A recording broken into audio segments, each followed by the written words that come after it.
Tinokukwazisai hama vadiwa, tinovimba kuti makava nevhiki rakanaka, asi vhiki rosvika pakupera. Mavhiki edu anenge anopedzwa namasabata. Tichinotanga vhiki idzva, tinotanga namasvondo.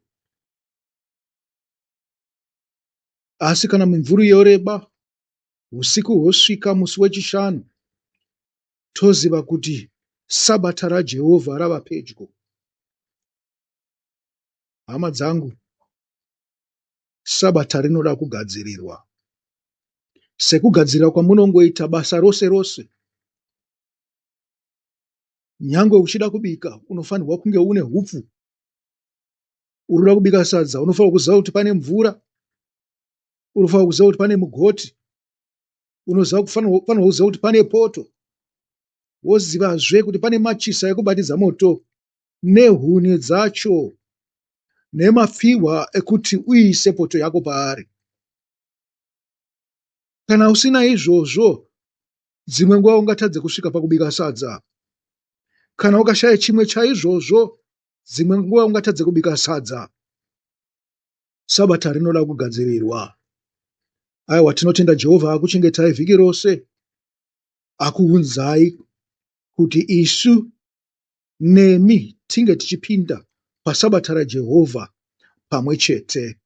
Rugare kwamuri, netsitsi nenyasha, nerudo ngazvizadzwe mukati memwoyo yenyu nemwoyo yeduwo naKristu Jesu mambo wedu.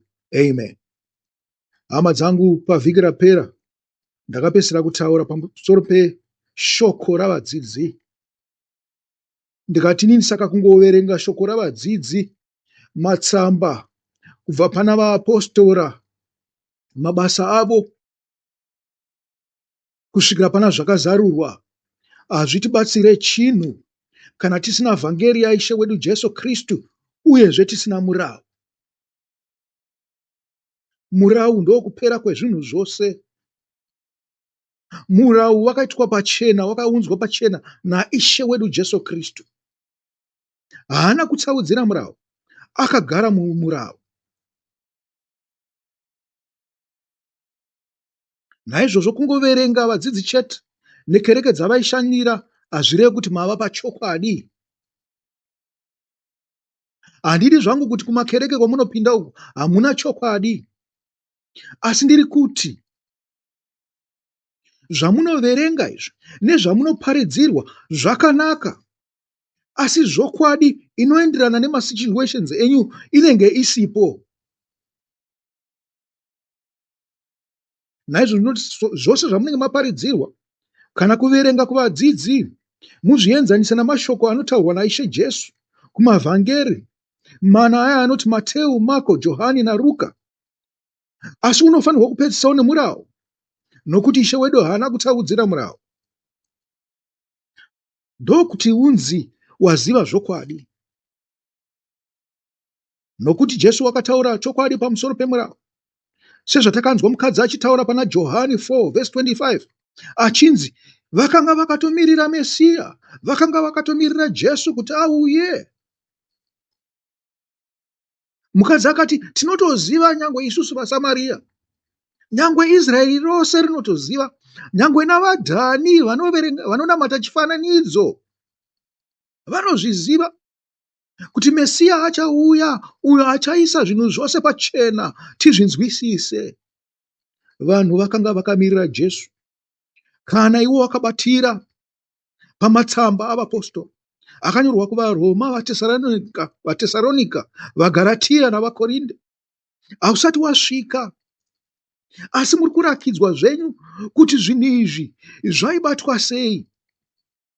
Jesu akati pavhesi 26, ndiri Mesiya anotaurwa.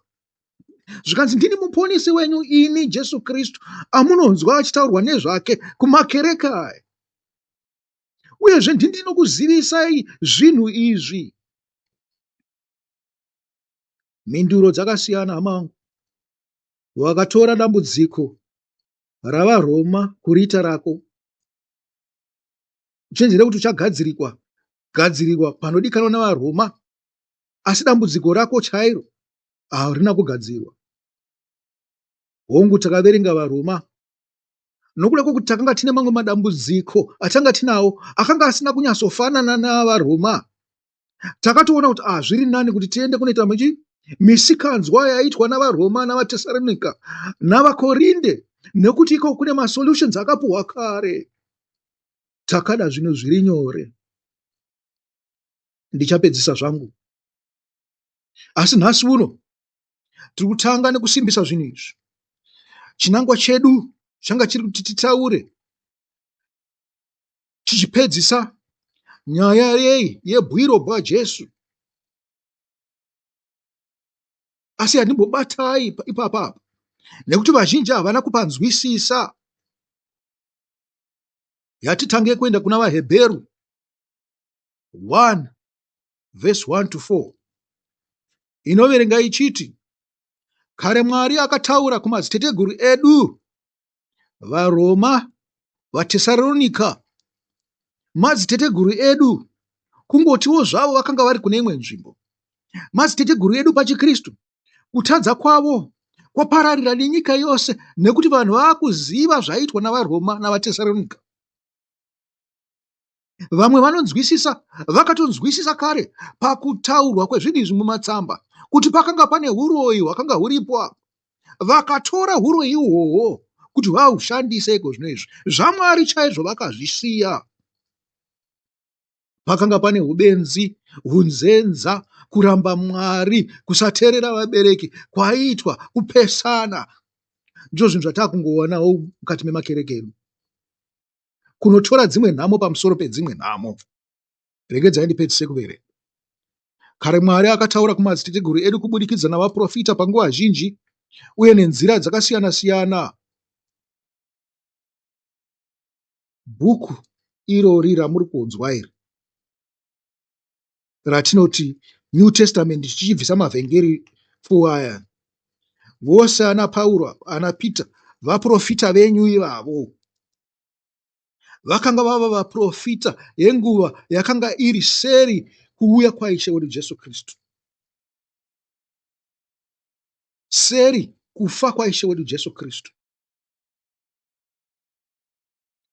Verse 2, asina mumazuva ano okupedzisira akataura kwatiri nomwanakomana wake waakaita mudyi wenhaka yezvinhu zvose, uye naiyewo waakaita naye nyika.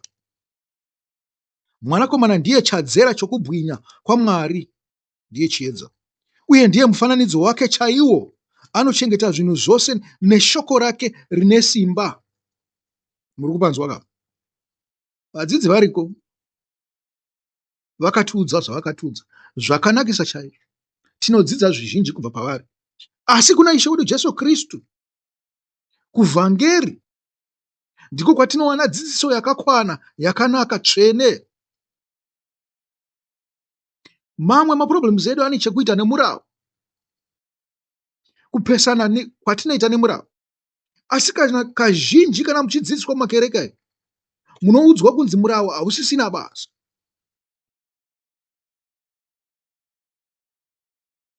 Naizvozvo pamunogadziriswa napo, panenge pasiripo pamakatadza napo. Ndosaka zvinhu zvinoitika mumachechi chechu, muchizoona mazara n'anga navaroyi, nekuti matambudziko enyu anenge akusovwa nen'anga navaroyi, kwete nevhangeri, kwete nemurau waMwari, kwete neshoko raMwari razvokwadi. Nokuda kwokupotsa kunoitwa navadzidzisi namapastors pamusoro pechinhu chedambudziko chinenge chapinda mukare mumunhu kana mumachechi. Mwanakomana ndiye chadzera chokubwinya kwaMwari, uye ndiye mufananidzo wake chaiwo. Anochengeta zvinhu zvose neshoko rake rine simba. Shoko rake rine simba. Mushure mokunge apedza kunatswa kwezvivi, akagara kurudyi rwamambo kudenga. Inzwai munzwe, kunatswa kwezvivi. Chivi chinonatswa nei? Chivi chinonatswa nekuita zviri pamurau. Chinonatswa, chinobviswa nekunge matevedza mumurau. Ishe Jesu wedu wakatevedza mumurau, asi haana kusiya tichirambai muchitadza, muchikanganisa murau. Pane pandichakunzwirai tsitsi, imwe yato imwe leseni. iyi mharidzo iyi yekuti pane pandichakunzwirai tsitsi napamwe pandichakutongai napo yakagara ichiparidzwa kubva zuva ranzi vaIsraeri ndakuvabudisa muIgipita. Akaparidza vhangeri iyoyo Mwari pagomo reSinai, akaparidza nemurau waakapa vaIsraeri navaRevhi. Asi handizvo zvatiri kutarisa nhasi. Muri kupanzwa apa? Inzwai munzwe. Ukanzi saka Jesu akava mukuru kupfuura vatumwa. Vatumwa ndevapi? Vakauya neshoko handi? Vakauya nemurau. Jesu pachake mukuru kupfuura murau. Nekuti ndiye the perfection of the law, ndiye kunakisisa kwomurau. Muri kupanzwa? Nekuti Mwari achitarisa paari akaona asina kukanganisa murau, pasina rushambwa pamusoro pekuturikira kwake murau namararamiro ake aienderana nezvaidikanwa naMwari, zvakatadzwa navaizviti vaIsraeri. Jesu ndiye replacement yeIsraeri, ndiye wakakwanisa izvozvo. Tingadai taimuti Israeri iye pachake, asi hakuchina Israeri, kwava naJesu. Saka musanyengerwe muchizwa kunzi pane nyika inonzi Israeri. Hakuna nyika inonzi Israeri. Zvose zvamakaverenga mubhaibheri umu kuvaprofita inhoroondo, zvakatoitika zvikatopfuurira. Jesu ndiye Israeri, ndiye muridzi wenyika yeKenani iya yamunonzwa vaIsraeri vachiti ndeye avo, aizi yavo ndeye aJesu. Uyezve zvose zvakazotaurwa mushure mekunge Dhanieri ataura zvava zvaJesu. Hatichadzokera kumashure kuti tinoti haiwa pavakazobuda kubva Bhabhironi pakazoita sei, saka ndozvo tinoramba tichidzokorodza izvozvo. Kwete, that's the wrong prescription. Kutokanganisa ikoko. Tinotaura zviri shure kwaishe wedu Jesu Kristu.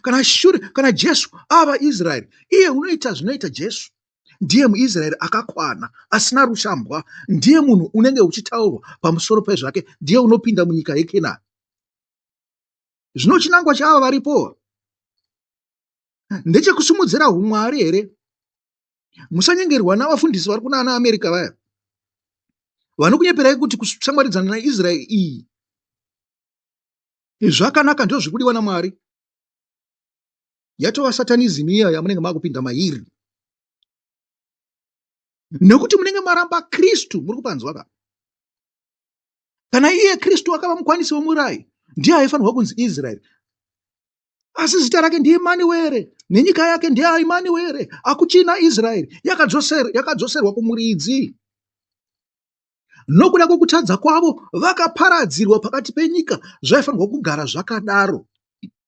Ko, tinoramba here kuti vadzokere kunyika yeKenani? Kwete, hatirambe izvi, asi kuzvidedza kuti Israeri pane kakuramba Kristu karipo kakasimbisisa, nekuti ivo havaita saKristu, havatomboda Kristu.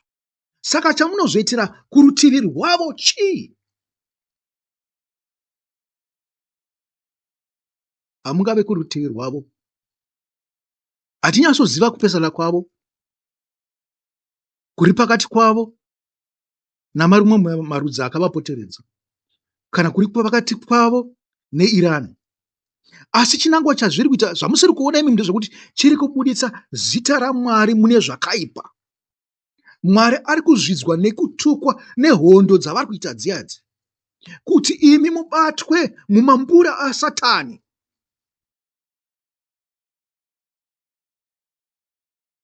Izvi zviri kuitwa izvi, kubatwa meso naSatani. Hondo dzavari kuita idzi kubatwa meso naSatani chete. Ibvai ikoko. Saka akava mukuru kupfuura vatumwa, sezvo zita raakapuwa nhaka yaro rakanyanya kunaka kupfuura ravo. Mapanzwa here apa kunzi shoko rakauya navatumwa, murau wakauya navatumwa.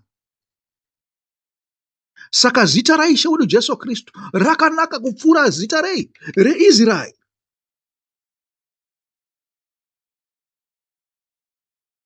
Hakuchina Israeri, hakuchina chamuchaexpecta kubva kuna Jakobho. ZvaJakobho zvakavharwa namazuva aDhanieri, zvikanzi pakatongwa pakatemwa kunzi mazuva akati munofanirwa magadzirisa zvinhu. kana muchida kuenderera mberi naMwari. Asi kana makatadza Mesiya achauya, zvenyu zvinenge zvavhariswa. Amen. Akomana, ndaifunga kuti ndichangoparidza zvishoma.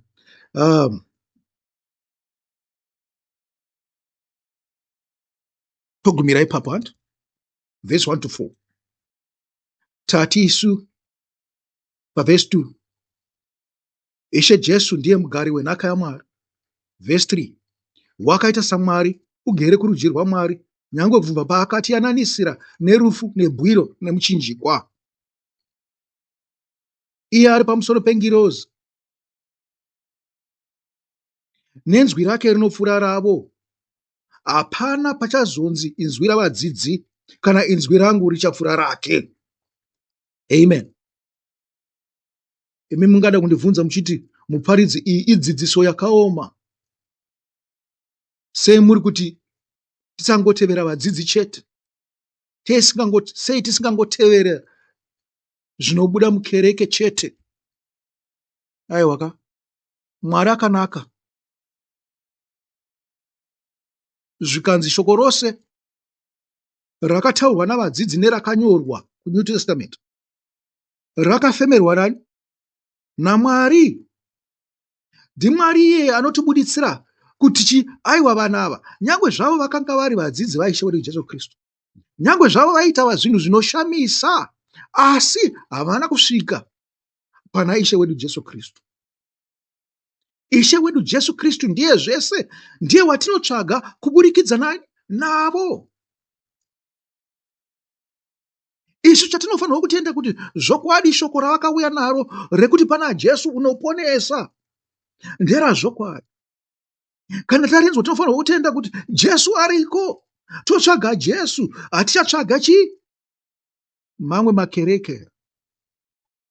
Hatichada vaTesalonika, hatichada vana vaJakobho, hatichada vaRoma, hatichada vaKorinde.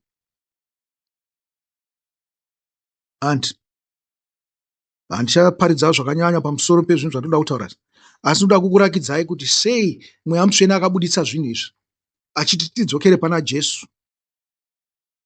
Vakorinde 1 Vakorinde vokutanga chitsauko 3 verse 1 to 10, pamusoro pokupesana mukereke. Hama, ndakanga ndisingagoni kutaura nemi savanhu vomweya, asi savanhu venyama, vacheche zvavo muna Kristu. Amen. Pane kuparidza kwenyama. Ndakakupai mukaka, kwete zvokudya zvikukutu, nokuti makanga musingagone kudya. Zvirokwazvo hamusati mava kugona kudya nazvino, nokuti muchiri venyama. Nokuti sezvo pakati penyu pachine godo negakava, ko hamusi venyika here? Ko hamusi kufamba savanhuwo zvavo here? Nokuti kana mumwe achiti ini ndiri waPauro, mumwe achiti ini ndiri waAporosi, ko hamusi vanhuwo zvavo here? Aporosi chiiko? Pauro chiiko? Mumwe wavadzidzi chiiko? Varanda bedzi vamakatenda kubudikidza navo, mumwe nomumwe sezvaakapuwa naIshe. Ini ndakasima, Aporosi akadiridza, asi Mwari ndiye akameresa. Saka naizvozvo anosima kana anodiridza haazi chinhu, asi Mwari chete iye anomeresa zvinhu. Amen. Zvikanzi Ishe wedu pana Hebrew 1 verse 1 to 4, verse 2 in particular, ndiye mugari wenhaka yaMwari, akaita saMwari. Muri kupanzwa ka?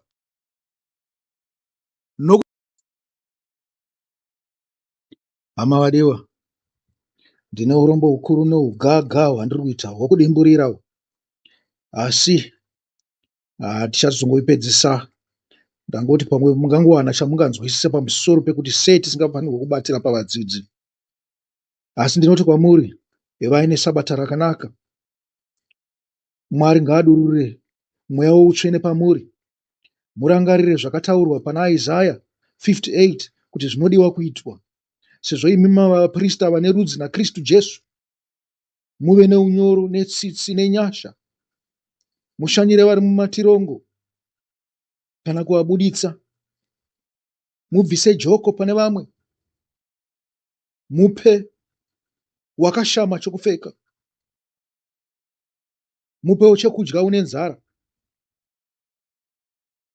asi zvose zvinhu izvi zvikuru muchizviita pamweya. Mwari akukomborerei. Muve nesabata rakanaka. Amen. Amen.